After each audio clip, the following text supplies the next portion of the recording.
شهر رمضان الذي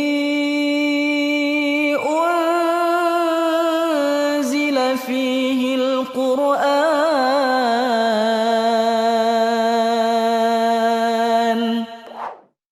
Assalamualaikum warahmatullahi wabarakatuh. Alhamdulillah rabbil alamin wa bihi nasta'in wa ala umurina waddin. Asyhadu an la ilaha illallah wa asyhadu anna Muhammadan abduhu wa rasuluh. Allahumma shalli wa sallim ala nabiyyina Muhammad wa ala alihi wa sahbihi ajma'in, amma ba'd. Puji syukur kita panjatkan kepada Allah Subhanahu wa taala karena atas segala rahmat dan nikmatnya kepada kita semua, sehingga kita masih bisa melaksanakan perintah Allah Subhanahu wa taala dan menjauhi segala bentuk larangan Allah Subhanahu wa taala. Tak lupa pula kita senantiasa untuk memperbanyak salawat dan salam kepada junjungan kita Nabi Muhammad SAW yang telah membawa umatnya dari zaman jahiliyah ke zaman yang terang benderang dengan bendera iman dan takwa. Bagaimana kabarnya anak-anakku di rumah? Ustadz harapkan kalian semua dalam keadaan sehat-sehat, dan Ustadz sampaikan agar senantiasa menerapkan protokol kesehatan baik itu di rumah, apalagi kalau kalian di luar rumah, agar kita senantiasa terhindar dari bahaya COVID-19. Kesempatan kali ini Ustadz akan membahas tentang kesalahpahaman dalam bulan Ramadan.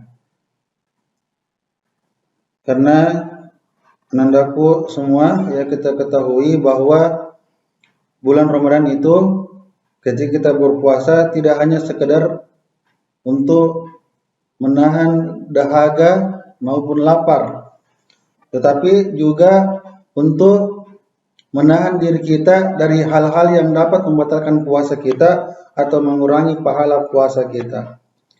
Ini yang aku perlu ketahui.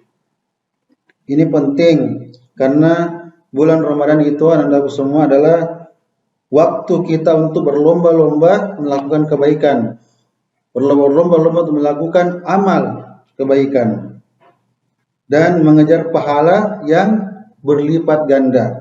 Ustadz harapkan apa yang disampaikan pada kesempatan kali ini dapat bermanfaat untuk anak-anakku semua dalam memperindah ibadah kita di bulan puasa ini, di bulan Ramadan ini. Yang pertama, kesalahan yang pertama adalah makan sahur tengah malam, ya. Makan sahur tengah malam karena alasannya takut kesiangan makan sahur atau terlambat makan sahur. Maka ini kesalahan yang harus kita hindari. Bahwa makan sahur itu ya harus menjelang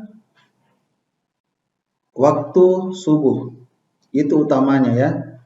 Atau mungkin sekitar 30 menit sebelum waktu subuh baru kita sahur. Kenapa?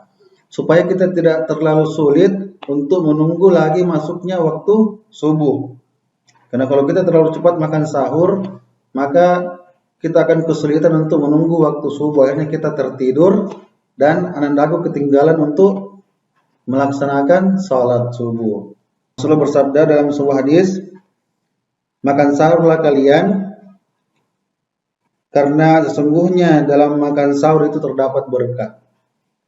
Maka mari anak-anakku semua, Ustaz mengajak untuk anak-anakku merutinkan, ya, makan sahur, menjaga makan sahurnya menjelang subuh. Maka yang kedua, makan waktu sahur hanya diisi dengan makan dan minum.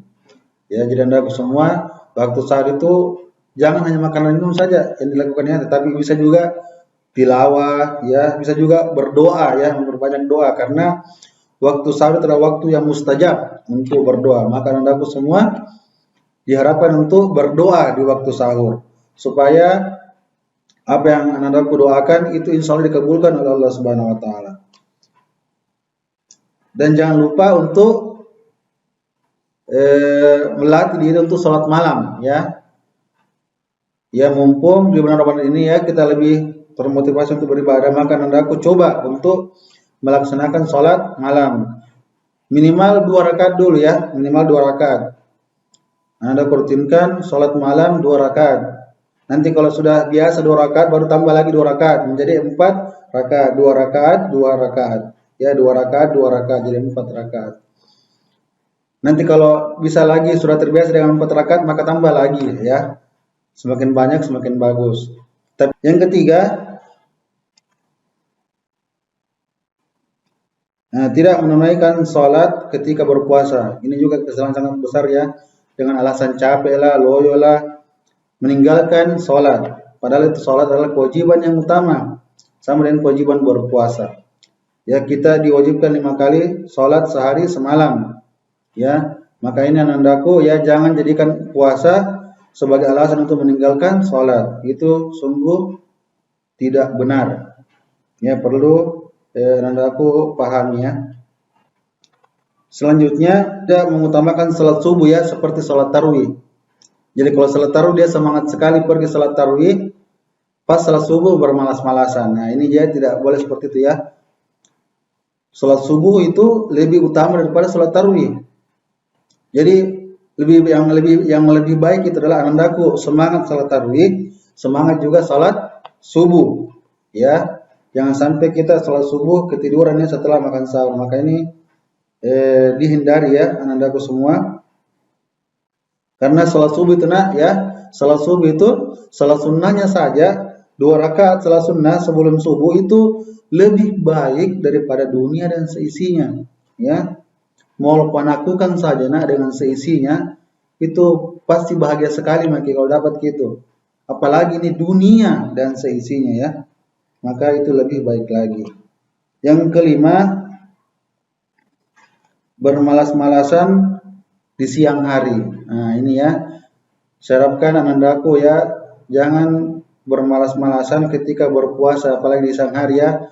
Dihabiskan waktunya untuk menonton saja atau bermain game online ya. Jangan sampai lobet lagi HP-nya, cas lagi, lobet lagi, cas lagi. Itu saya dibikin sampainya berbuka. Maka ini dihindari ya. Anandaku gunakan waktunya untuk membaca Al-Quran ya, berbanyak membaca Al-Quran, menghafal Al-Quran, murojaah.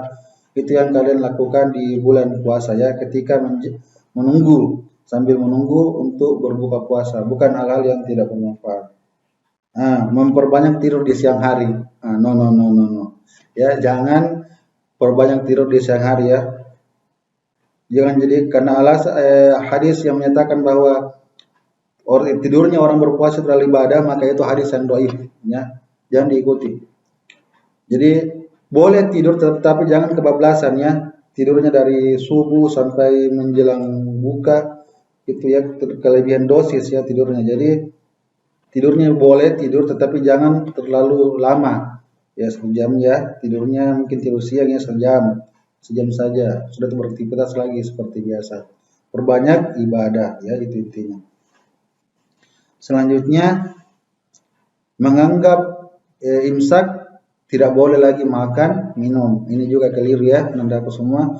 Jadi ketika imsak ya, karena memang kita di Indonesia ini ada istilah waktu imsak, waktu untuk berhati-hati. Jadi namanya juga waktu untuk berhati-hati. Jadi kalau sudah masuk waktu imsak masih bisa kita makan minum. Nanti baru tidak boleh makan minum setelah azan subuh terdengar. Itu baru tidak boleh lagi makan minum. Yaitu yang menjadi tuntunan kita dari baginda Rasulullah SAW. Oke, selanjutnya menunda berbuka ketika sudah azan maghrib. Ya, sudah masuk waktu maghrib masih ditunda berbukanya. Ini jangan dilakukannya. Segera berbuka ketika sudah masuk waktu, maka segeralah untuk berbuka. Karena anandaku semua, ketika sudah masuk waktu maghrib, ya